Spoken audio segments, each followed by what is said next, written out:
screen starts glowing, and the film starts rolling. You wanna be knowing what you might be in for. So give the show a listen and find out what you're missing. Put yourself in position for the hit ticket score.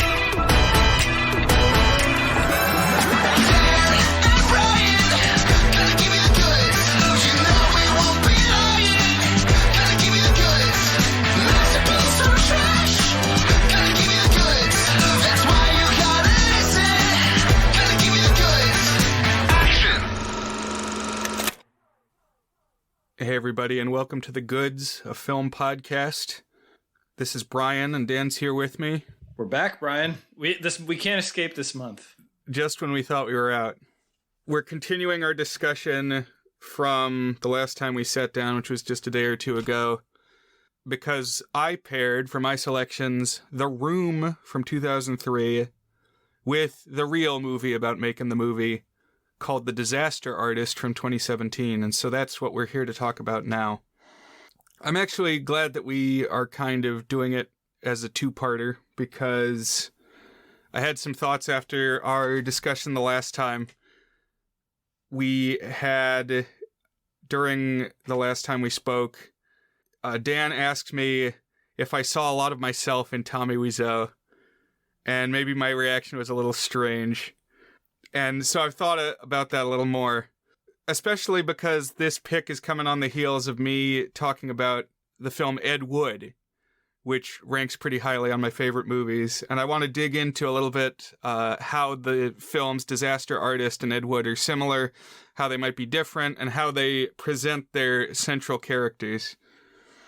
I think that's definitely fair. And just to expand on what I meant by that is like, I don't know, a story of a person who follows his own creative vision. And I think, and even when to others, they might not understand it. And I'm curious how you think Ed Wood versus The Disaster Artist, because I've read some contemporary reviews of The Disaster Artist, and a lot of them drew that comparison. It was you're far from the first person to see those two in basically the same light. And so I'm kind of curious what your take on it is. Right. So I think that's fair that Tommy is also a character who is driven to pursue his creative vision. But I think the presentation is different of how Ed is depicted and how Tommy is depicted, because Ed is able to like mysteriously, inexplicably draw a circle of friends around him to join for the journey. Whereas in Tommy's case, it's pretty much just Greg who falls into this whirlpool, and everybody else is Tommy throwing money at a problem. Like, this would never happen if Tommy didn't have this unknown, boundless source of wealth that he can draw upon. Which, I mean, is interesting, too, because it raises the theme that money can't buy you happiness. Like, you can grease the wheels financially as much as you want and accomplish any project, but it's not going to make people like you. And that, I think, is the key word, that Tommy is presented much less likably than Ed Wood. I agree. They call him an ogre. They call him multiple times a Frankenstein. The villain.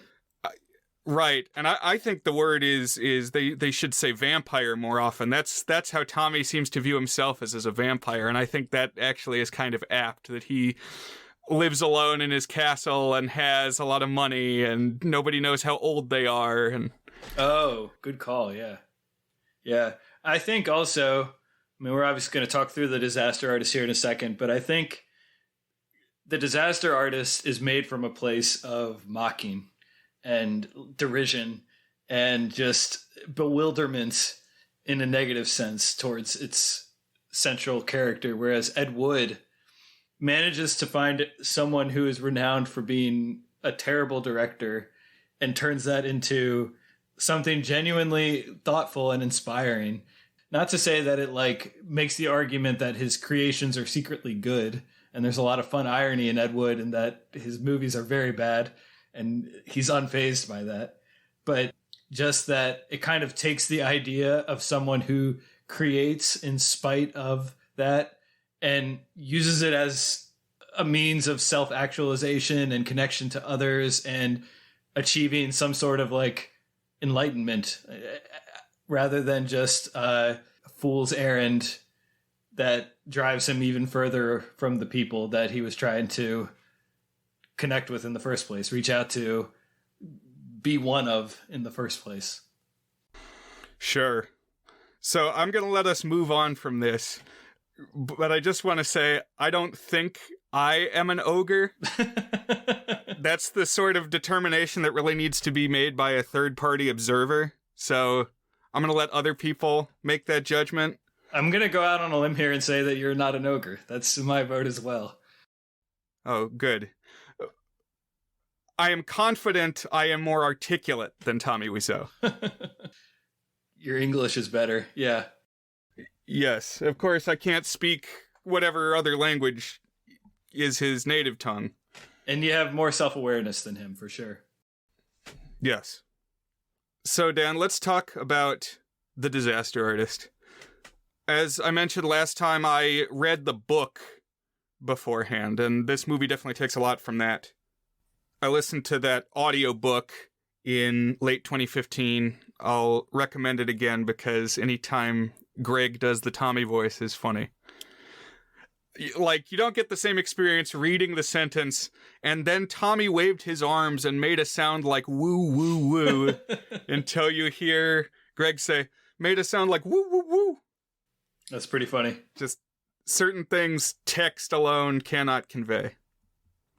I was wondering, Dan, does James Franco's like pack of Seth Rogen and associates, do they have a name?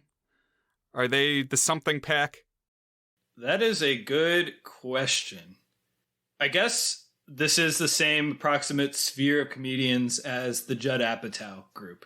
I mean, Judd Apatow actually appears in this, so I think we can say with confidence that he is plugged into this group. I usually think of a handful of other people being more in the Apatow group, but I think that does have a name. Might be Frat Pack. Yeah. Because there's the Adam Sandler group where it's like Adam Sandler and Paul Blart and David Spade, and like that's one circle. Maybe it doesn't, because now that I'm looking at... So I was going to say it's the Frat Pack, but now that I'm looking at the Frat Pack, I think that's like one generation before that group. So I don't know what you call Apatow's group, but I think the origin point of this is Freaks and Geeks. Right, because that had both Rogen and Franco, right? And Apatow. And Jason Segel. And Lizzie Kaplan is alleged to have appeared in the pilot, but that scene probably got cut. And others who would recur in the extended Judd Apatow universe, of which this is kind of a spin-off. Right, and we talked, forgetting Sarah Marshall, that was Apatow, right? Produced by Apatow, yep. Okay, yeah, because in the opening of this movie, there's interviews, like a little mini documentary of just celebrities talking about The Room, almost like it's one of those shows on the stupid daytime TV where they have people reacting to like viral videos. But there are some huge names in this little opener. Like, so Kristen Bell is there from Forgetting Sarah Marshall, but also Lizzie Kaplan, as you said. And who are some of the other people we see? We see Adam Scott, who gives the memorable monologue. Now, I think in the 6 years since this, Adam Scott's star has risen and risen. Like, he recently starred on a prestige TV show called Severance that has him getting Emmy buzz for his appearance on the show Severance. But yeah, I mean, obviously Lizzie Kaplan and Adam Scott, two of my all-time favorites. And then who else is there? J.J. Abrams is there. Jeez. There's like a lot of people. And it's really rapid fire. And beyond this segment, a lot of like known faces are going to pop up in this movie. So many. One thing I thought was funny is, so in this little opening bit, they make the claim that people will remember The Room, but they won't remember the Best Picture winner from 10 years ago. But it's an odd year to make that claim, because 10 years before that, if I counted correctly when I was scrolling through my Oscars, would have been No Country for Old Men, which I would say has endured as a popular film much more than many other Best Picture winners. But that's around the same time you also have like The Artist and ones that people aren't playing that often. I haven't heard much artist reclamation buzz. Right. I saw some clip. I'm trying to remember who it was that said it. I think it was Ebert or Siskel or somebody, but they said, who has seen Passage to India other than the director more than once? Just as an example of, some art film, some acclaimed critically that doesn't necessarily endure. Right. Or at least like a prestigious awardsy film. Yeah. Right. It probably wasn't Ebert. Join our Discord. I'll find the clip. I'll drop it and see who said it. But it was one that I remembered. And you can join our Discord at thegoodsfilmpodcast.com. But when the movie proper starts, it opens with Greg Sestero, played here by James Franco's brother, Dave Franco. AKA the guy who pees his pants in Superbad. Actually, he doesn't even pee his pants on screen. He gets teased for having peed his pants 11 years ago. People don't forget. So that adds kind of an interesting dynamic to this movie, that it's all about the relationship between Tommy Wiseau and Greg Sestero, but doubly about having them be brothers, I think. That's interesting, yeah. Just from a perspective of the casting looking like the source individual, which is often how biopics like this are evaluated, at least in part. I didn't think Dave Franco looked that much like Greg Sestero. No, I wanted to say that Tommy, the guy playing Tommy, James Franco, I think a fine Tommy. He does the voice pretty well. Doesn't quite have the ghoulish look, but most of the time he's got this, like, the gross long black hair covering a lot of his face, and just his performance conveys it, gets it across. This is Tommy.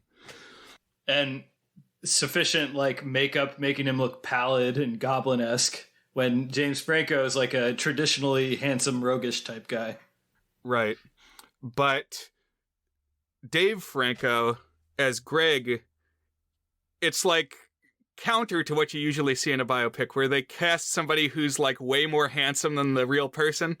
In this case, the real person is more handsome, I would say. Greg Sestero, like, as we see, he's going to actually get some roles pretty early on when he ends up in Hollywood, and it starts out as like male model gigs. So when I showed my mom the pictures of me with Tommy and Greg, she's like, wow, that guy is supernaturally good looking. That was her phrase. And so I guess Greg Sestero strikes at least some people that way. He's definitely a model looking guy. He definitely looks like Hollywood handsome, whereas Dave Franco has kind of slight weirdo energy to him, just a little bit. But you buy that these two guys, Dave and James, know each other really well. Definitely. When the movie starts, Greg is 19 years old, and he's an aspiring actor who lives in San Francisco. It opens with him at an acting class. So he's been coming to this acting class for a while, but he's still shy, reserved. And so he's captivated when Tommy takes the stage and gives this unhinged delivery of what is pretty much the scene where Marlon Brando is yelling Stella, which I think is what, Streetcar Named Desire? Mm-hmm. Tennessee Williams. But the effect is Tommy just writhing on the stage going, Stella! Over and over. I like this moment where Greg sees some spark in Tommy, because I think most people would see that and be like, who is this utter wacko? This deranged quasi-human on stage. But no, Greg Sestero's like, okay, there's something here. There's something. I don't know what it is, but there's something here. Yeah, that's like the key to the whole film is Greg's weird appreciation for Tommy's energy because Tommy is fearless. Tommy has no reservations. Nothing holds Tommy back. And at this specific time in his life, that's what Greg is looking for. And so, inspired by this unflappable confidence, Greg confronts Tommy after the class and he says, we should do a scene together, and kind of befriends him. And we get the sense that nobody has ever done this before, because why would you? Like, why do you go up to Tommy and say, yeah, man, you've got the thing. You have the it factor. He has an it factor. I don't know if it's the it factor. Yeah, but it in the sense of like a scary clown. And so they go and they hit up like a diner to practice their acting scene. And Tommy says, okay, let's do it now, while they're surrounded by people. And he pulls out this like random, it's like ancient Greek gods or something. And just, you know, weird, unnatural, Shakespearean, histrionic dialogue, and hands it to Greg and says, let's do this now. And stands up at the table and is shouting lines. So very clear that Tommy has no conventional sense of or appreciation for social boundaries or social cues. But Greg is still admiring of this passion.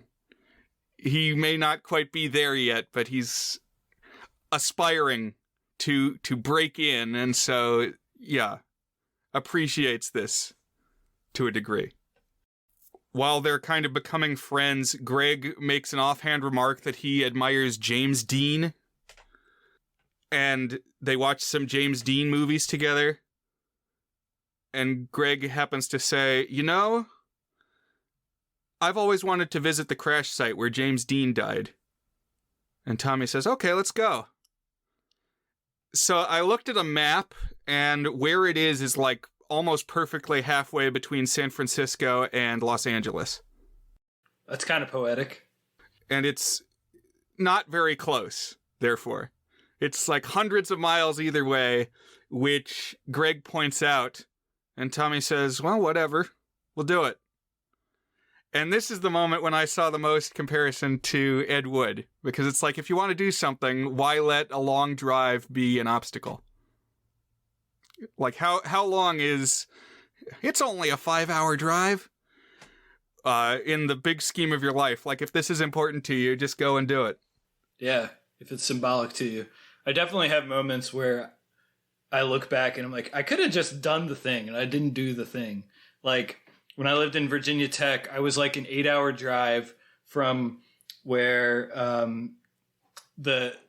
think it's called House of Blues, where Chuck Berry, the guitarist, like for the last couple of years of his performing life, he would like once a month on, I think it was Saturdays, he would perform at the House of Blues.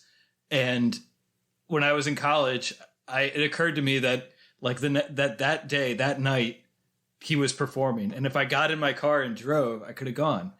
And then for the rest of my life, I could have said, I saw the guy who invented rock and roll perform live. Like, I could have told my grandkids that, and it would have been like saying that I bet Mayan aliens or something like that. You know, like it would be an insane thing that happened. But I didn't do it. And I have a little bit of regret for that. I mean, you know, why not, you know? But that's also okay, because you can't do every single thing. Another one from a similar era was a guy in my dorm said, hey, Wendy from Wendy's is doing a rare public meet and greet as the original Wendy's is being shut down. I want to go. Does anyone want to go with me? And nobody stood up and said yes. So we ended up not going. And what if I had done that, Brian? What if I had gone and met Wendy? Well, you know which one of those I would have gone to. But I think it's pretty funny the gap between meet Chuck Berry and meet Wendy.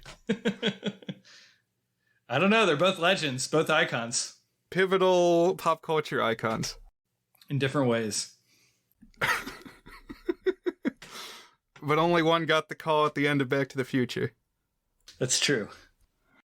At the crash site for James Dean, they make a pinky promise that they are going to stick to their dreams of becoming actors and never be swayed. I also like Tommy says they're looking at the pictures of James Dean, like, on the chain link fence where he died, and he says, "That will be us one day." And Dave says, "Well, I hope we're not dead on the side of a road." Pretty much everything Tommy says, he just says it like with the wrong tense or like a slightly odd syntactic structure.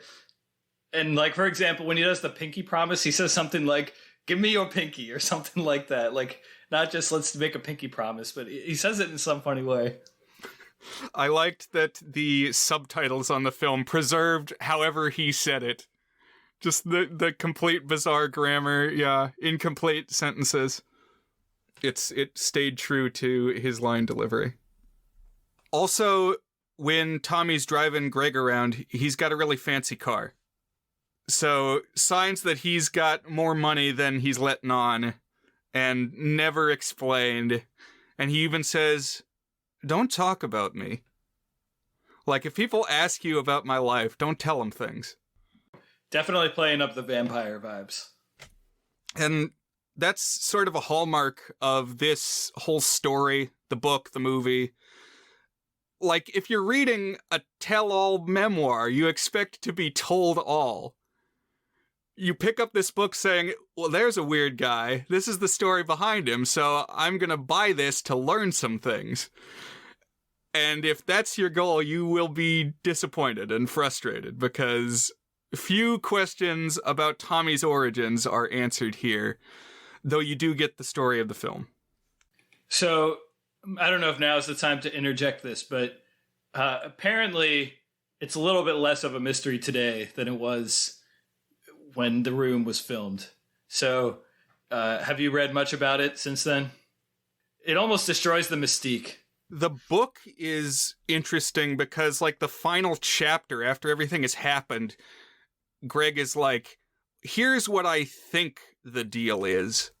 And I'm not really sure what his sources on the stuff that he says in that chapter are. But what have you learned? So apparently he has told multiple people at different times that he made it from real estate investments. Basically, he had some money from when he was in Europe, and then he bought big real estate things and then sold it at a big profit, like in the order of 7 or 8 figures. So he's not... This movie would have you believe that, like, he is like an immortal who has inherited wealth, like, from centuries ago, you know? Right. So he's not a vampire, just a capitalist. Yeah. A different kind of vampire. Yep. So Tommy says, okay, Greg, we both want to be actors, and if you want to be an actor, you really need to be in L.A. So let's go to L.A. And, you know, Greg has reservations. He says, well, you need to get an apartment. You need to really kind of take steps to establish yourself. Tommy says he already has an apartment there and has had it all along. So he's just been paying for this empty apartment, essentially. But he's got one in San Francisco and LA as well. So he says, come and move down with me to my LA apartment. Remember, Greg is 19, so he's still living at home. And his mom is not on board with this plan. And the mother is played by Megan Mullally. What did you think of this performance? Part of the problem is when you have so many iconic comedy actors, sometimes I just see them as them, you know, not necessarily their character. But I am 100% on the mom's side. Like, this sounds like a cult from the outside. And, like, even from the inside, it's still a little bit like a cult. It's like, you know, one thing I think the movie does is it tries to, like, do some wink, wink, nudge, nudge homoerotic vibes with Tommy towards Greg. Right. Well, it's like an old man is going to invite you to come live in his apartment. Exactly, yeah. And free of rent. So one assumes there could be strings attached. Sure. So yeah, don't move in with this guy, especially because he's not a charmer. When like they very briefly interact, and he's the opposite of a charmer, and he says something like she's weird or something like that, like to where she can hear it.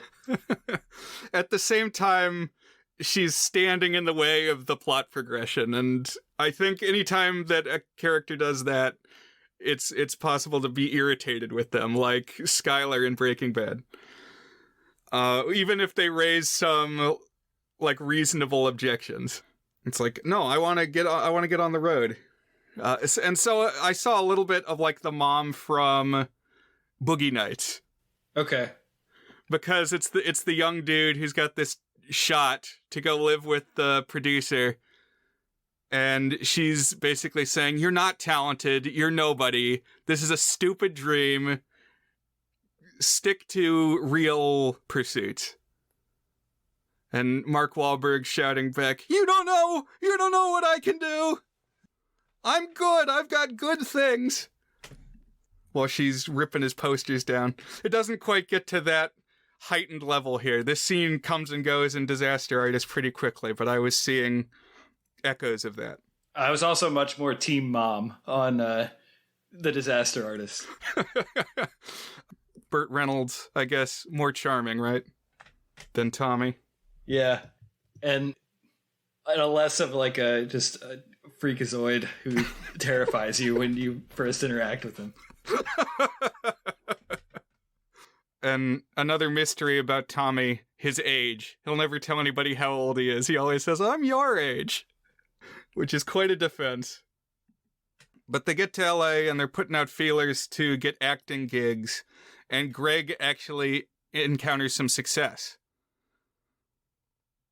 Like, he manages to get an agent and book some parts, and it's actually like downplayed in this movie, some of the things that Greg Sestero did. Like, I mean, it's not huge, but in the book he talks about he was in the movie Puppet Master 4, and he was like the lead. Like, there's this established character in the Puppet Master films who he like makes the killer puppets. I guess he's the Puppet Master. I haven't actually watched him. I mean, think about Robert. In our discussion of Robert, the Buzzed on Movies hosts mentioned that in the sequels, there's like this character built up who like existed in like the World War II days and was responsible for creating the evil doll. It sounds like that's kind of a takeoff on this Puppet Master character. Okay. And in Puppet Master 4, or it could be another one, I think it was 4, you get a similar thing where it's a flashback, and whereas in like the original ones, he's an old guy, this is Puppet Master Origins, and young Puppet Master is played by Greg Sestero. So I would think of that as a fairly meaty part. But while that's going on and he's actually getting some jobs, Tommy is hitting a brick wall. Tommy is Tommy. And other people don't see the shine the way Greg does. This movie frequently made me deeply uncomfortable with Tommy either like tanking an audition, or the worst is when he approaches the producer character. I guess it's Judd Apatow playing himself. Oh, that was Judd Apatow. Okay. Yeah, tell us about that scene. Yeah, so basically Tommy is eating dinner by himself, and it seems like Tommy does a lot of things just by himself, and he sees Judd Apatow from across the room, and he approaches him. He's like, first of all, it's still his voice, so it's not just like a normal thing. It's like this strange way of speaking. You are a great Hollywood producer. I have talent. I can make it. And it's like, I don't know what Tommy's expecting him to do.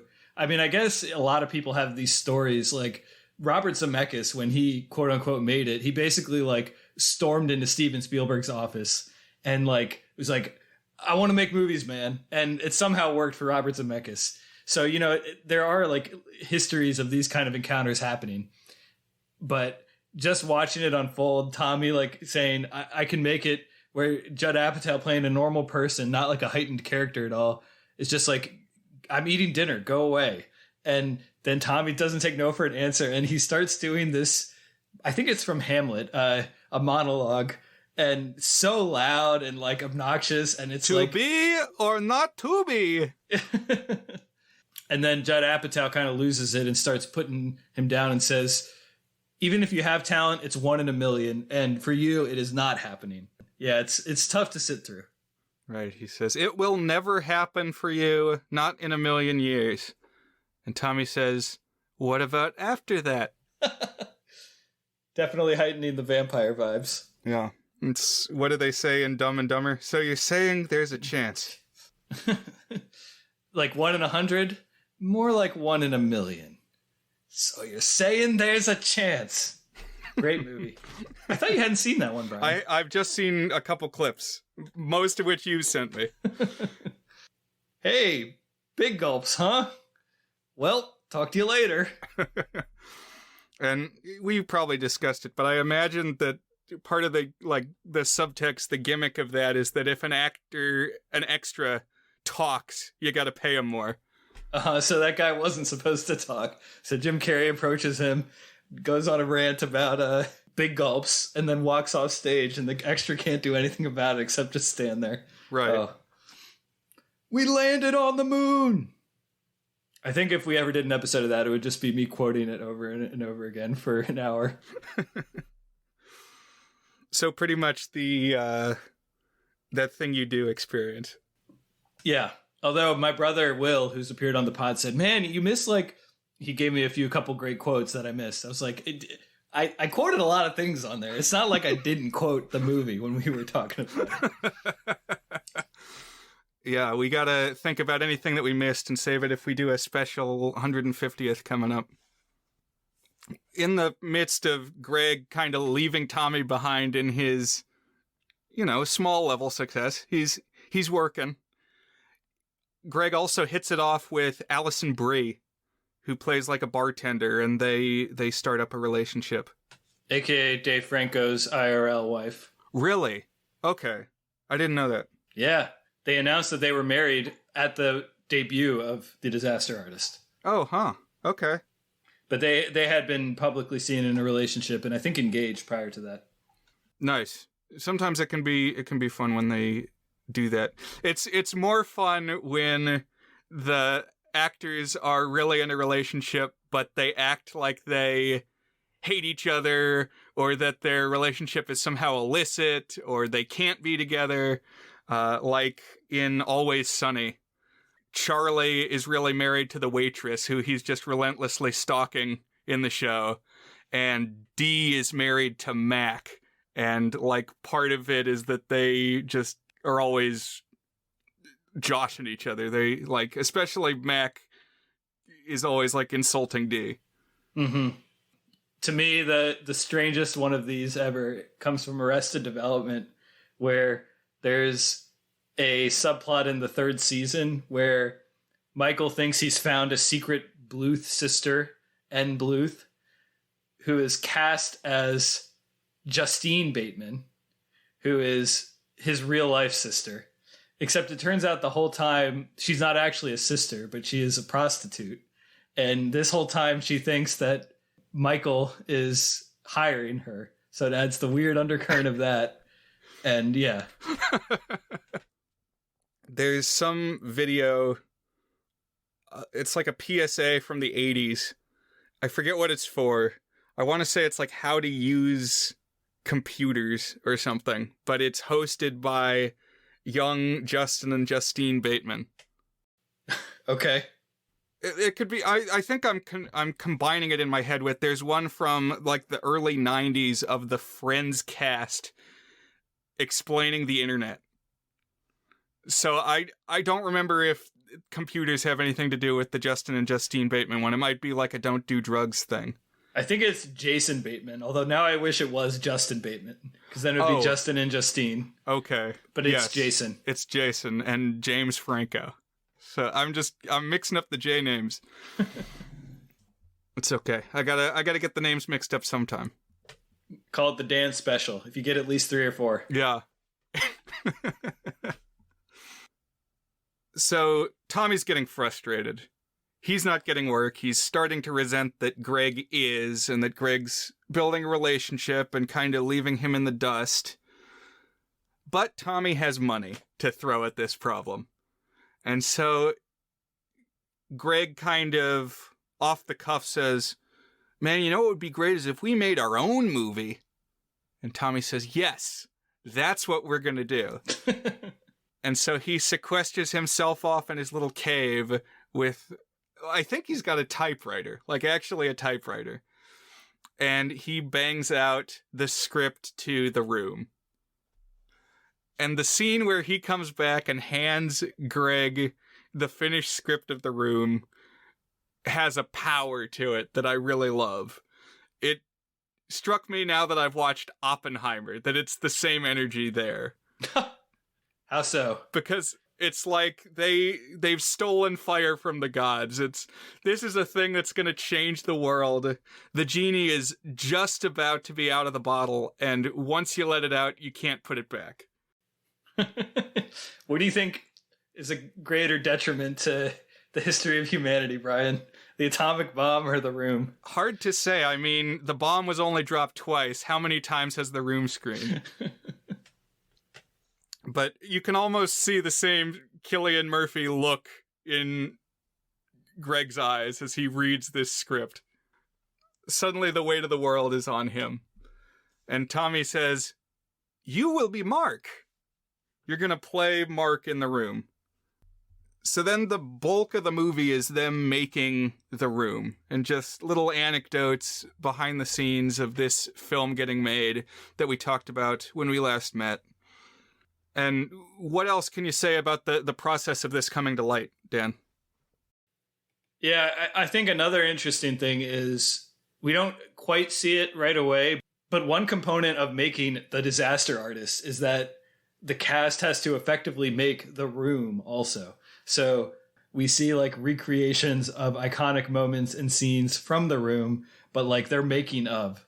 And it's, I would say in general, it doesn't paint a positive light on Tommy Wiseau. There's moments where his like F it attitude, we'll just do it how we want to do it, is kind of appealing. But then he also like, I don't know, comes off as kind of menacing too, which is something you kind of get just from watching The Room itself, the way that he like writes his female characters and such. But it also carries over in when we see him making it too. It's like he doesn't have what they call a closed set for the sex scenes, where basically everybody's just kind of hanging around, and we get what is I think intended to be a visual punchline of like the dong protector, the penis protector, like when you film sex scenes hanging off of James Franco as he's walking around and shouting at people and stuff. But also just lots of incidents of like him not knowing how to do stuff that's played for a punchline. Like one that actually made me laugh. Oh, it's great because Seth Rogen plays one of like the script supervisor, and it's never not funny when Seth Rogen is like, couldn't we just blank? And the answer is no, because we got to do it the Tommy way. And what the best one is, they're like, wow, this set looks a lot like the alleyway outside. Couldn't we have just filmed it outside? And Tommy, played by James Franco, says, no, it's a real Hollywood movie, which like is pretty funny. Yeah. So they go first to this equipment rental house where film crews rent their cameras because cameras are really expensive and then they can be returned and used on another project. And Tommy says, yeah, we want to buy the camera. So it's unusual. It's going to be really expensive. But he does it. And then they ask, okay, do you want to shoot on film or on video, digital video? And he says, yes. So he buys a full camera equipment set for both film and digital, which they then say you're going to also need like a separate crew for each option because people learn them as distinct disciplines, and you're going to need them both there operating simultaneously. And the gist is money is no object here. He's just always going to be able to throw more money at the problem.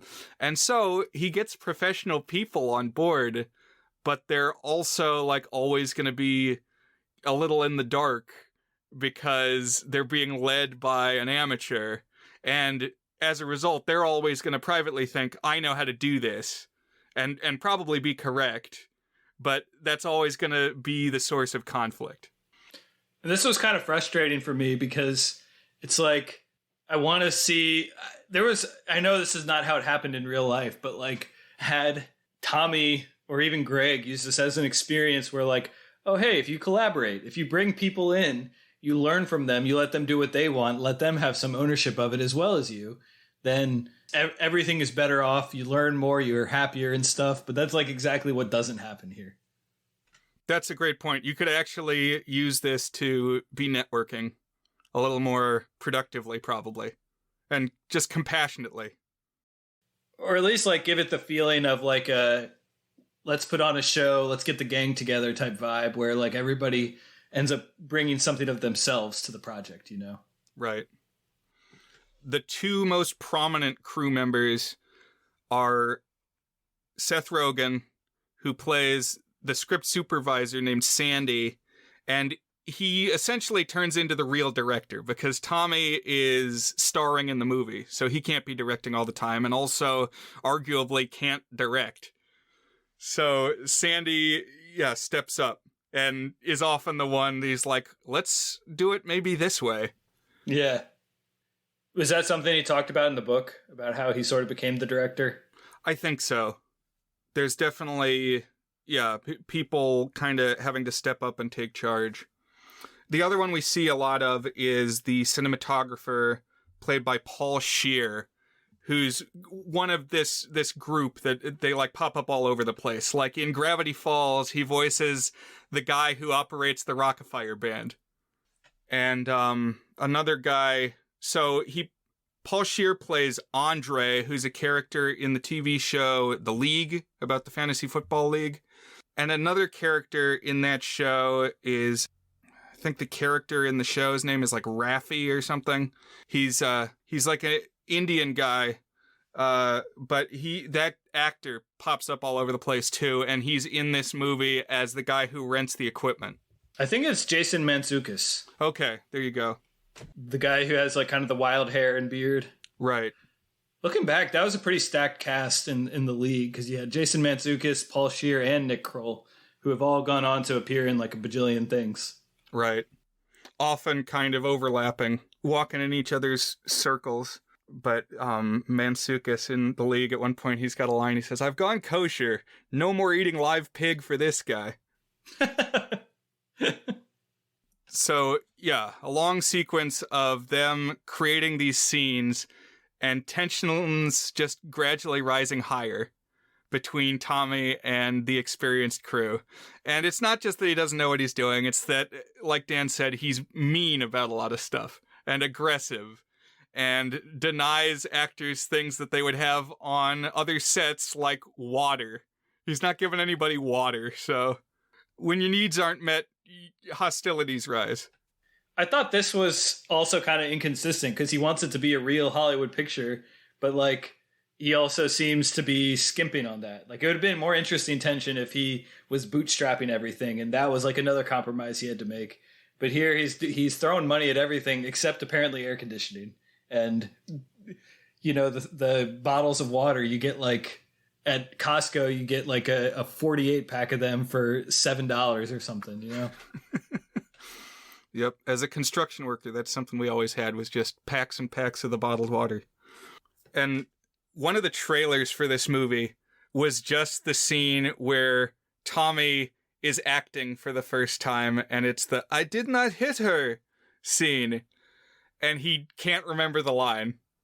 And the trailer was just, a minute and a half of line. What is line? It's not true. I did not hit her. I did not. It's bullshit. Oh, hi, Mark. When you hear Rogan read it, it's so funny.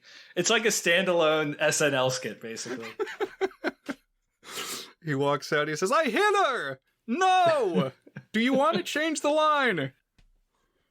So, I mean, just watching that scene, it stands alone. You can watch it and you'll know whether or not you want to watch this movie.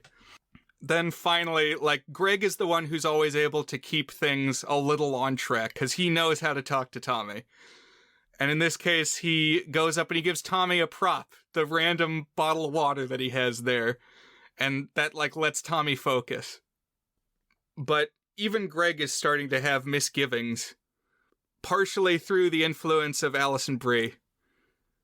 Because she plants the idea in his head, what if this movie ends up being bad? What if it's just not good? How could there be any question? How is that in doubt? I feel like everyone involved is like, ugh, I guess you gotta earn a paycheck some way.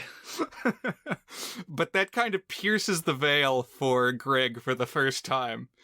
He like takes a step back, and it really happens when he's on the set and he sees Tommy intentionally ignoring the advice of the industry figures. Like, they'll tell him one thing, like, this would be the right way to do it, and Tommy says no. And Greg begins to wonder whether or not this might not be the best move for his career. I have a question. Does the breast cancer bit come back? No, it's a twist. I thought that one was pretty funny. Like, saying it's a twist, that's not really what it means to have a twist. Just throw in a random bit of information, like a character has breast cancer and it never gets revisited. And yeah, that scene where he's prowling around in the nude with the little, like, tea cozy on his penis. Uncomfortable. Yeah. Tommy has his own private bathroom that is on the set, but it's like in a tent. It's just a weird, like, not a porta potty. It's like a plumbed-in bathroom, but under a canopy that he says only he can use. And as the crew starts to hate him, it's like a mark of honor if they can get in there and use his bathroom without him knowing. Yeah. Paul Scheer has a look of pride on his face when he steps out of the bathroom tent. So we didn't talk too much about the rooftop scenes in The Room, but they're shot in green screen. Like, they've got a set of up to waist level of this railing around the roof, and then everything else surrounding is green screen. And on the one hand, it's not the worst green screen. Like, the people who edited it in know how to key well, but it doesn't look natural at all. It's like outer spacey. They're not somewhere real. Yeah. You're a little more generous than I would have been, but yeah. Also, the doorway to get on and off the roof is in this little corrugated aluminum structure that is not how tall a real doorway would be. And so everybody has to duck in and out of it. It's like 5 feet off the ground, and it's just so weird because they're going in and out of it all the time. And it's like Alice in Wonderland or something. Like, you're entering a world that's not real by going through this tiny door. The Room is a fantasy. Yeah, maybe that's what The Room is. It's like a place inside the mind. It's heavily featured in this scene where he's trying to get I did not hit her. Just going in and out of the shack, the sheet metal shack. The scene that hurts me the most in this movie, that I don't use the phrase cringe super often. Maybe that's a Glass House thing. But the one that really makes me cringe is Alison Brie is able to hook Greg up. They run into Bryan Cranston, and this is in the book. So this is Bryan Cranston playing himself. And it's set in, like, the early 2000s, like turn of the millennium. And so he's starring in Malcolm in the Middle at the time. And they're friends. Him and Alison Brie are, like, in a yoga class together or something. They just happen to know each other. And he says, well, Greg, you've got a nice robust beard there.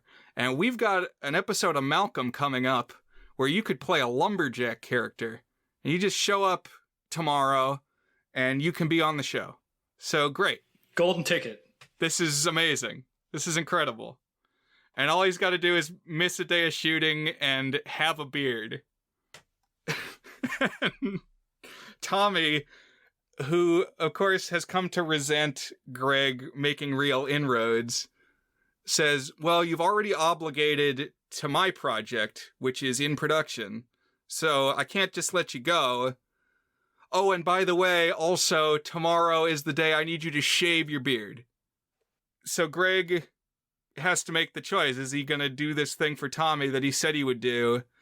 Or is he going to go do something that would actually help him progress? And he opts to stay loyal to Tommy. And this is just the most painful shaving scene I've ever seen, of him shaving off the beard. It's like, it's more painful and violent to the audience than the shaving scenes in Sweeney Todd. It's like how brutal it is. But I will say, my wife, who I watched both The Room and The Disaster Artist with, did the Leo DiCaprio pointing meme on this, because as we were watching The Room, it didn't process in my head that his facial hair situation changed throughout the movie. And she kept saying, I think he used to have different facial hair. Like, he used to have some. I was like, you might be right. I can't remember. But she said, I knew it. I knew that was something that had happened. It changes at the tuxedo scene. The scene when he walks in and everybody's in tuxedos. Possibly his wedding. Yes. Babyface. Oh, another thing that's in the book that I don't think ever comes up in the movie is that Tommy says that with the beard, Greg looks like Spartacus. So early on, he's calling him Spartacus. But then Greg Sestero points out that Spartacus in the movie doesn't have a beard. So, like, just that he keeps calling him Spartacus in the first half of the book. And that, reminded, we were talking Spartacus recently with That Thing You Do. Oh, Spartacus. The one thing that kind of undercuts the beard scene and how painful it is like, we know from real life that Greg Sestero is not a good actor. So it's like, I don't feel like this would have been a break for him. It's like, I think he was going to hit a dead end in his career if he tried to go down the conventional path. It's like in that Party Down, there's a character named Kyle who, one of the lines in one of the first episodes is he introduces himself and he's like, oh, I do some modeling, some acting, I'm in a band. And someone says, so you're in the handsome business. And I feel like Greg Sestero is the same way. He's in the handsome business. Like, he doesn't have any particular talent, but like, people are okay having him around because he's handsome. But that doesn't necessarily get you a star career unless you're Ryan Reynolds, maybe. But Ryan Reynolds is funny. So Ryan Reynolds in the breakout hit Tourist Trap. That's right. Yeah, I agree with you. I think that also just being an extra on a sitcom is not a surefire path to success. But it's something. And I mean, getting to know Bryan Cranston, like, that's pretty cool. Yeah, for sure. Well, especially for you. Yes.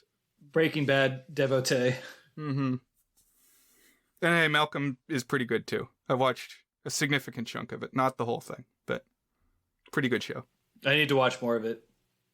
Me and my wife frequently cite the scene that we probably just watched on YouTube, but where Bryan Cranston, the dad, tries to fix something. I think it's like the sink, and then he goes outside and he encounters something else that's broken, and so he tries to fix that, which brings him to something else, and it like just creates this chain of things that brings you back to the original thing.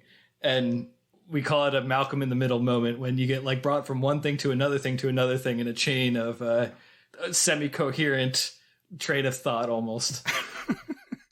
There's an episode where they find like an abandoned wardrobe, just a wooden closet, standalone closet on the side of the road, and they take it home, but then it's full of bats. And the mom is away, and so now the house is full of bats from this old closet, and the dad is trying to lead the boys in rounding up these bats before the mother comes home. And that was a good one. I post the scene I'm talking about to the Discord. Not to linger on the shaving scene too long, but this decision torpedoes then the relationship with Alison Brie, torpedoes potentially his career, although maybe it wasn't going anywhere anyway. So things are grim now. And also, the shoot is running long. Yeah. So I'm not sure it directly torpedoes his relationship with Amber. We definitely get the vibes that that's what it is, but it's not like they immediately break up. But perhaps it's a fork in the road. If he had gone down that path, he would have stuck with Amber down the line. Maybe she just liked the beard, you know? Could be. But things are also getting tenser with the crew. They're finally, like, getting fed up, and so Tommy fires them. Seth Rogen and Paul Scheer, they're out of there. And so then one day it's just new people are there. And he says, yeah, this is new crew. But they don't have too much left. They go back up to San Francisco and they get some pickup shots of them running around in the park and throwing the football. Well, I think that's an important scene too, because that's really like the breaking point between the two of them. Dave Franco's like, who are you? What's your age? Where'd your money come from? And we've known from the start that this is the one thing you don't do. You don't ask him this details. And so it's kind of funny that like asking these basic functional questions is like what is the dividing line between them, where they have the equivalent of a romantic comedy, the third act breakup. And it's while they're lobbing the football at each other. Exactly, yeah. An iconic thing from The Room itself. Mm-hmm. But they're done. What did Christian Bale say in that blow up around about 2008 that was viral in the early YouTube days? He says, you and me, we're fucking done professionally. You're a nice guy. You're a nice guy. But professionally, we're done. It's a great rant. And I don't know if you've ever seen it mashed up with David After Dentist, but it was one of my first favorite YouTube videos. I didn't watch that one, but I did listen to the bailout recording so many times back in the like, we're on a boat internet days. Black albino sheep. The film is in the can. They don't have to interact anymore. Greg goes back to his life in San Francisco. But then, one day, there's a billboard looming over the city with this headshot of Tommy Wiseau, which is the poster on the DVD. I'm holding it up here in front of our Zoom meeting camera that you listeners can't see, but this is the picture, Dan. You've surely seen it if you've ever Googled The Room. And what adjectives would you use to describe this headshot, Dan? Kind of uncanny, and he kind of... I think it's supposed to be a handsome headshot. He's kind of scowling, but like his head's kind of crooked, and you see how kind of imbalanced and asymmetrical his face is. And I just don't know what he was going for. I think it was supposed to be like tense drama, like a piercing character deconstruction, but it just ends up looking like a weirdo staring at a camera. I don't know. What's your take, Brian? Yeah, one of his eyes is slightly closed. He just looks pretty out of it, like it's a medical photo or something. Like he's just been brought into the ER and they're analyzing him. Like they're about to shine a light in his pupils to see if he can follow it. Like he's been concussed. Or maybe he's at the DMV and they don't tell him they're about to take his picture and when he's getting his driver's license. But that's the big banner. And this is how they advertise that the project is finished and now it's going to be released into the world. You're going to have to accept that this is a thing that's out there that people can consult and experience. So like in Ed Wood, we have the big premiere scene where everybody comes together, and this is the one they'll remember me for. And it's like everybody is there. All the crew, all the actors that we've seen. Oh, by the way, Zac Efron as Chris R. Dan Janjigian. Oh my God. He's back from High School Musical. I was so excited when it was Zac Efron. I was like, that was me doing the Leo meme. I was like, yes, there he is. Getting to play psychotic. And he gets some funny exchanges. He's like, oh, I'm the drug dealer. And but he's like so intense on screen. That's an interesting moment because it's like for a second, you almost think this could be a real movie. It's like the first one they film is like with the really intense drug dealer, and it is a strange scene with Denny. What kind of money? Give me 5 minutes. And this was a big moment in the book too. I mean, I guess it's the first scene they shoot, but just he lingers on the passion of this actor Dan Janjigian and how just once the floodgates are opened, he lets loose. Another very specific moment in the book is when Tommy and Greg are at the bar, and Tommy says he wants to have his own planet.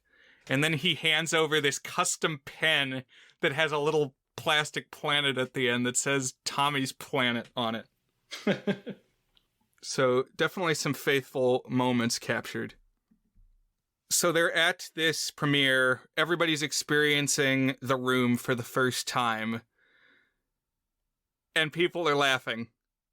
And Tommy is uncomfortable. Well, it starts with discomfort. It starts with everybody like, oh my God, like cringing through it, like suffering through it.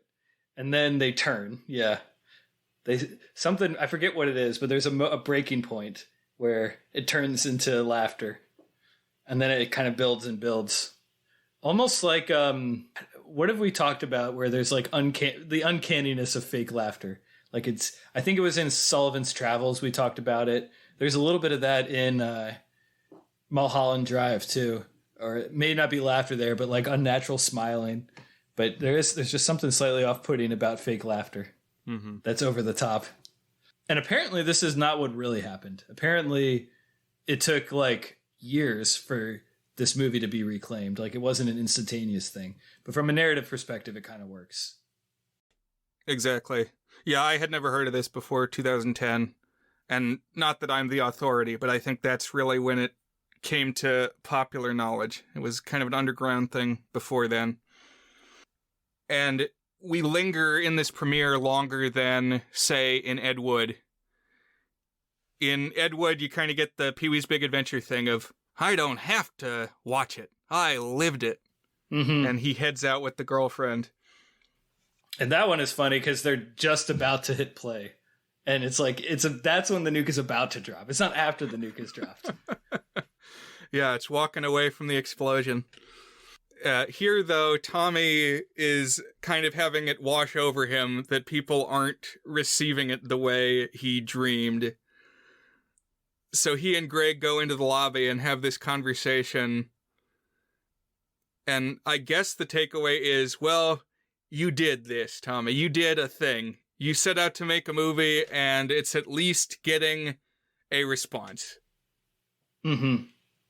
Which I kind of agree with. Like, better to have done a thing, and then you did it. And even if it's not what you wanted it to be, then, you know, you still did it. And the fact that it connected... I mean, there is obviously... It's like, if you're being earnest and people are mocking you for your earnestness, that stings. I don't quite agree with him, like, just being happy about that. But, like, I at least get it, you know? So they walk back in, and Tommy says, how'd you like my dark comedy? Which has kind of been how he's tried to rebrand it subsequently, that, yes, you're supposed to laugh. That's what was meant all along. And we get some post-credit scripts about the fate of The Room afterwards, and they've got, like, footage from various screenings where Tommy and Greg are there. So the kind of thing that I experienced. And just that it's had a life on beyond its debut in a way that plenty of movies don't. Which is kind of a return to the talking heads at the beginning. And that's The Disaster Artist. So was there anything we missed, Dan? Things that stuck out to you? Qualities of this film? Did you watch this twice? I actually did end up watching it twice, yeah. I watched it once on my own and once with my wife. But let's see. I mean, I think you hit most of it, and I think it's interesting. As they go to the finale, they're kind of reflecting on, did we do it? It's like, basically, we did it, but did we do it? Like, we did it unconventionally and not in a way that people are especially proud of, but, you know, a thing was made. And I think that kind of hangs in the air a little bit. I'll share some of my overarching thoughts when we rate the movie, but yeah. I don't know. I think you pretty much got it. Another thing is during the credits, we get some side-by-side comparisons of the scene from The Room and their recreation, Franco and his team, of the scene. And kind of interesting to see what's, like, identical and what isn't. Like, some of the timing of the line deliveries is a little different. But it's really close. He lingers on the "I did not" a little long, I think, but a lot of it very, very similar. Man, that rooftop in the room, though, I like it. It's like a liminal space, a space a little bit beyond reality. At one point, Peter, the psychologist, goes up there, and Greg is sitting on the bricks, smoking weed, and Peter says, "What are you doing, man?" And Mark says, "I'm just sitting up here thinking, you know." And that's what you do on the roof, is you go up there and you smoke some weed and you think. What's the line? Leave your bad ideas in your pocket. Or keep your stupid comments in your pocket.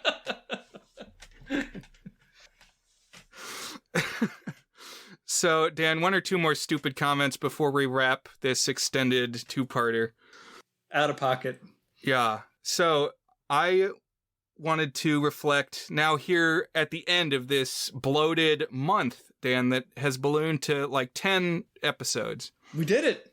We've talked about a whole lot of movies about making movies, particularly with a focus on things like Ed Wood and this one and the Raiders of the Lost Ark adaptation.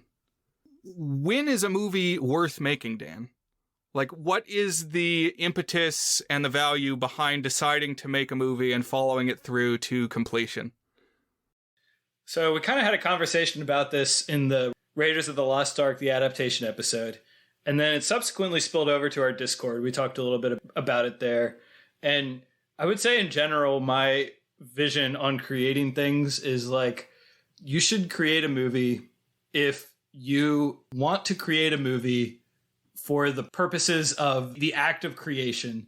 And I would say as part of that, like getting to build and connect with people. It's like most people don't make a movie in and of themselves. Like it's inherently a collaborative thing, barring like the most outrageous exceptions. You know, if you're making a real movie, you're doing it with someone and you're also like creating something. And to me, those are kind of the two pillars, the two ideals of making something is you get to express yourself, and not just express yourself, but have something you can point at that you've made and that you've done. And you get to connect with someone else and be a part of a vision of bringing something to life. And that's like an inherently valuable thing, I think. You know, like that's what civilization is built upon. And it's kind of that in micro. But I think also it kind of matters like what your objectives are and like what you're trying to achieve and like how you consider that a success. Because if you're trying to do it to be famous, to make millions of dollars, to be an influential director, like that's not really attainable to all but the 0.01% of both talent and luck, you know? And I think it's interesting to like look at those three examples. So in Ed Wood, the way that it gets framed is he just loves making things, and he also loves making it as kind of like an outlet of his inner complexities and struggles that he's dealing with. And to me, that's actually kind of an admirable thing. Like, even though I don't think Ed Wood was in real life maybe a heroic, or even that his movies are like that great, like I think it's fun to watch Plan 9, but like it kind of horseshoe theoried back into being memorable because it's so bad. And the same thing about The Room, you know. And then Raiders of the Lost Ark, the adaptation, I still have some more complex feelings about, because like if you're doing it, make something else. And like, I don't know, was it actually healthy for them to like obsess over it for their entire adolescence and then even into their adulthood? I don't know, maybe not. That one I got a little bit of ambivalence about. But I think if you're going out and you're making your own thing and you're doing it because you love the act of creation and you think that's a way that you bring enrichment to your life, I think that is valuable. I don't know. It's complicated. And I think you really have to want to do it and have to be okay with the process of doing it to do it. I'm kind of putting myself in the headspace of someone who makes the movies, you know. I think also some of the higher profile films, I think you've called them film qua films before, like 8.5, also deal with these ideas of like what motivates filmmakers Is it a purely monetary thing? Or like, what ends justify the means? What does the result need to be in order to have made the whole enterprise worth it? And I think it's an act of synthesis, so I don't think there's any one answer on that. But I don't know. I'm still kind of formulating, because to me, it's not extrapolate making a movie into any creative endeavor. Like, why do we do this podcast? Why do I write movie reviews? Why do I write fiction, etc.? It's like, I will always be articulating why I want to do those things. There will never be one precise answer on that. And I think my vision will change over time. But what about you, Brian? I just kind of rambled a bit of a fairly incoherent vision of the creative process and its worth. What about you? Well, I like that. That was more than I had prepared. I'm just asking the questions. Just asking questions. And fret not, listeners, because there will be more movies, more opportunities for us to think about films and talk your ears off.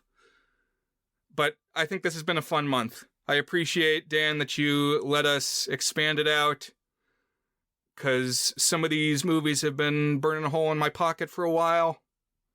Couldn't keep them in there any longer. It was a lot of fun, yeah. But I'm excited for what's next, too, because we're coming into October here soon. So, Dan, The Room and The Disaster Artist, I'm ready to discuss, are they good? So Is It Good is our signature section where we each give the movie a rating on our 8-point goodness scale, ranging from very not good, which is a 1 out of 8, to our masterpiece rating, toward a good, which is an 8 out of 8. So I guess I'll go first. Do you want to do The Room and then The Disaster Artist? I think so. Okay.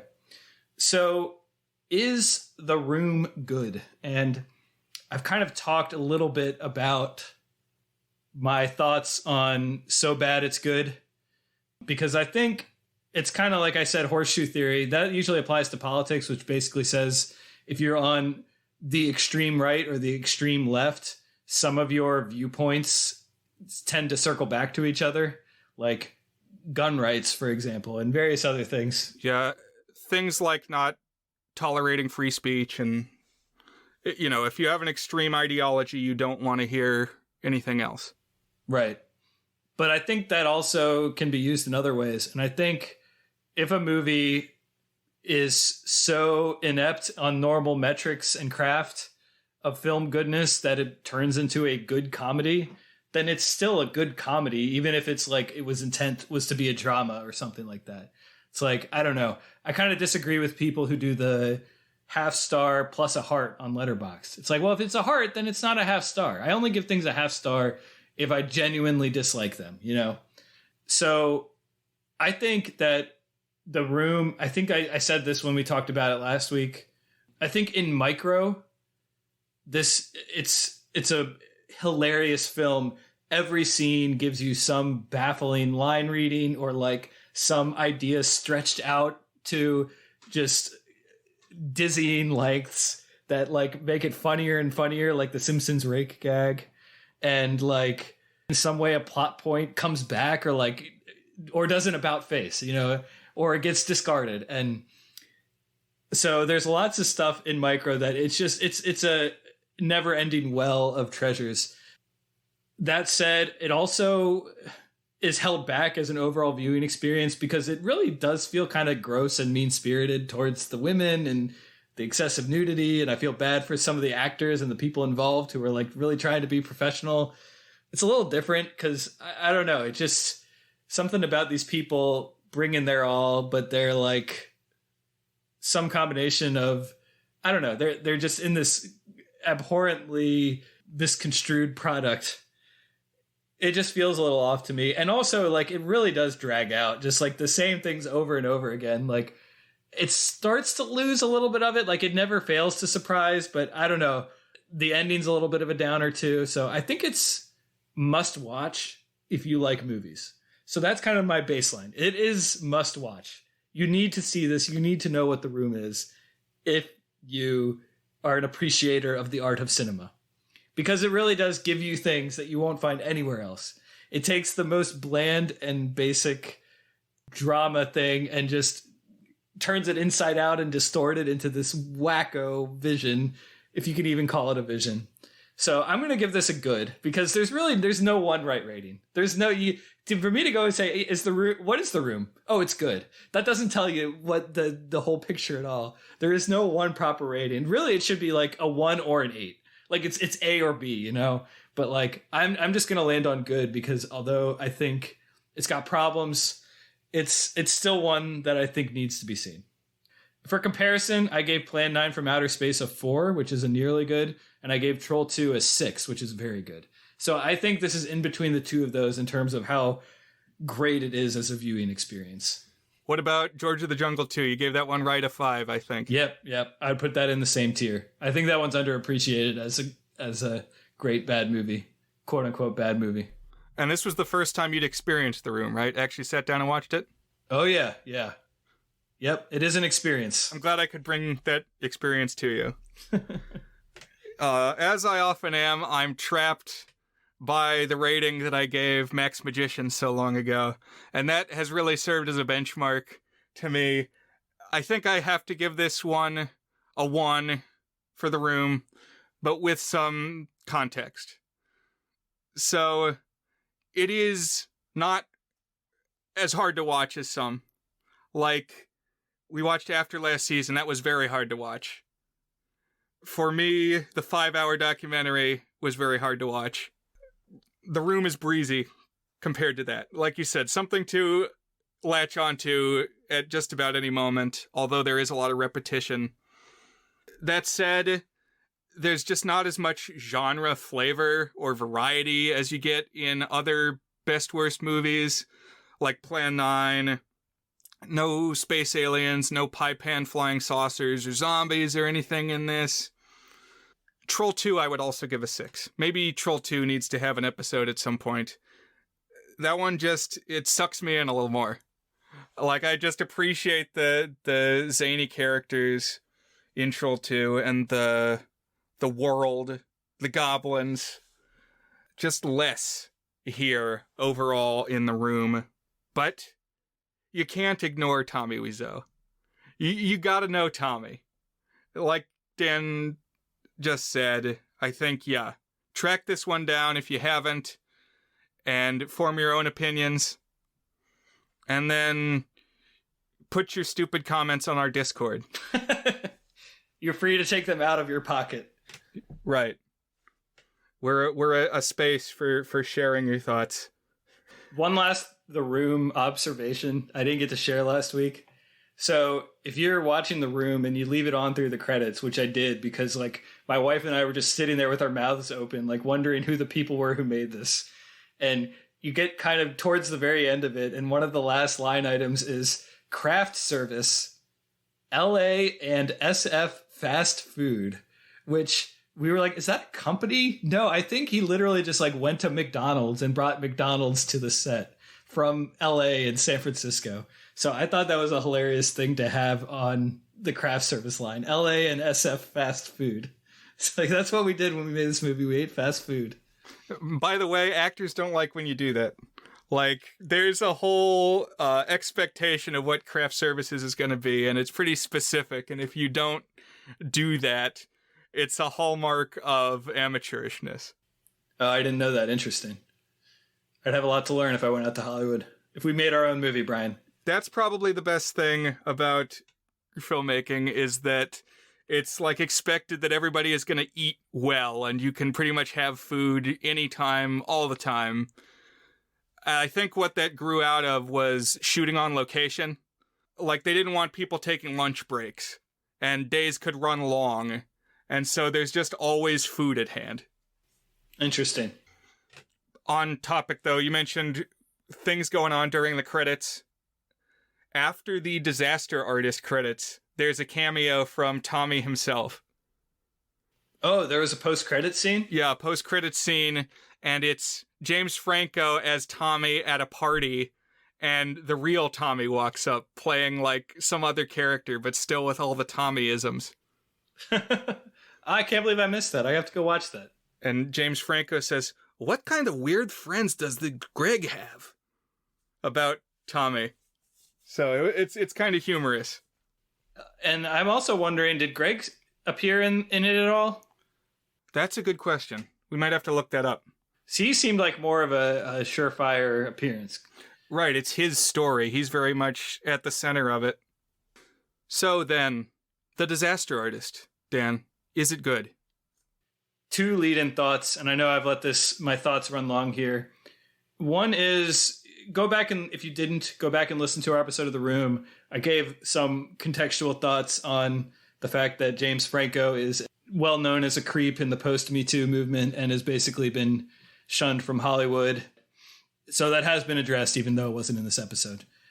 Second thing is, and I don't know where to put this thought. I probably could have put it when we were kind of wrapping up our month thoughts. But one thing that struck me, and I think this is true only of me between the two of us, not true of you, is even as I love movies, I love watching movies, but I've never wanted to make movies. Like, I've never really had the drive to make movies. So I don't know why that is. It's like when I read books, I do want to write books. That makes me want to write books. When I play games I like, that makes me want to make games myself. But for whatever reason, I've just never had the calling to make a movie. I don't know why. Maybe that's one thing I'll reflect on. And well, that's a topic that could come up if we ever watch another movie about making movies. Why do I like movies but never have had the urge to make one? And so in some ways, like, I project the themes of this month onto my other creative endeavors. So as for The Disaster Artist, I feel like this movie was made because some people thought that James Franco did a good Tommy Wiseau impression. And also, like, he and his buddies thought that The Room was like the funniest thing. And they read this book and thought this book was great. And they're like, all right, that's a movie there. And so, like, I don't know, a movie based on a pretty good, but like still not especially deep impression, that it has moments. It's more funny than insightful, but it's not that funny. It's pretty funny, but like, I don't know, how can you out funny The Room? It's like the making of The Room. It's just not as funny as The Room itself, you know? And I don't know. I also couldn't shake the ookiness of just Tommy being an unpleasant person much of the time. And like, I don't know, not opening up at the point in the story when he should have brought people in. He just became more and more of an island. And that kind of coupled with a little bit of the James Franco thing, but also more like, I don't know, I think it wasn't a pleasant experience of making this movie for a lot of the people who made it. And so that kind of leaves a sour taste there. Like, out of all the people, probably Greg and Tommy had the best time making it. And it's their perspective, you know? There's something that's kind of mean-spirited about the whole thing. But it is funny, and it's easy to watch. And the cast, it's always fun to watch people of this caliber, people who are this funny, riffing on stuff. You know, it goes down easy. And I don't think it's a bad movie, but I also just didn't feel like it was special. It didn't give me any deeper appreciation for the subjects the way that Ed Wood did, or even like the nature of the creative process and what it means to be a creative person the way that Ed Wood did. And it also doesn't look interesting. Like, Ed Wood has one of the most arch and interesting visual styles. So, you know, not necessarily apples to apples with Ed Wood, but just like as a basis of like, what can you do when you look at someone who is a creative and kind of heighten the experience of learning more about that person and why a movie might have been made in certain ways. This doesn't really do that for me.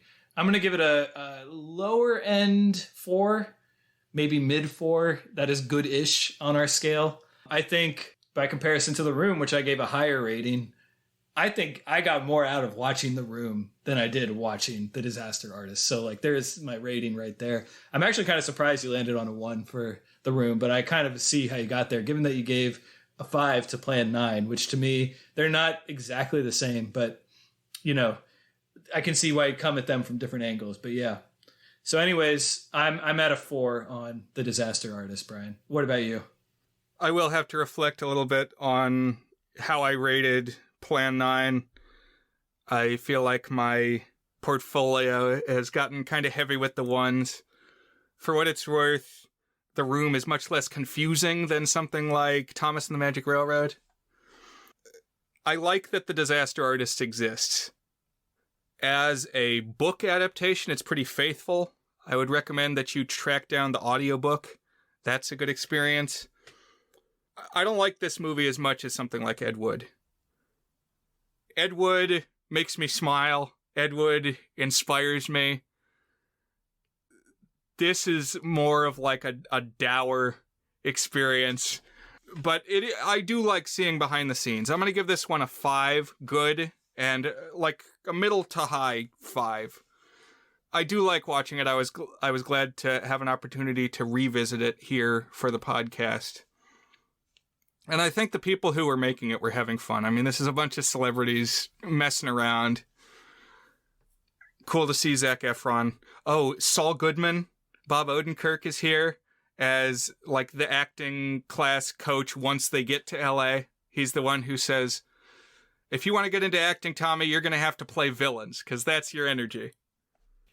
There's really so many people in it, and that's why it's so fun to watch, even with my misgivings. So if you like The Room, if it changes your life, and you want to have some context, track down the book. And if you really like the book, track down the movie. So I think a worthwhile enterprise, but not a must-see. Whereas I think we're both on the same page that The Room, you gotta check it out. So that was fun. Movies about making movies month in the can after so many weeks.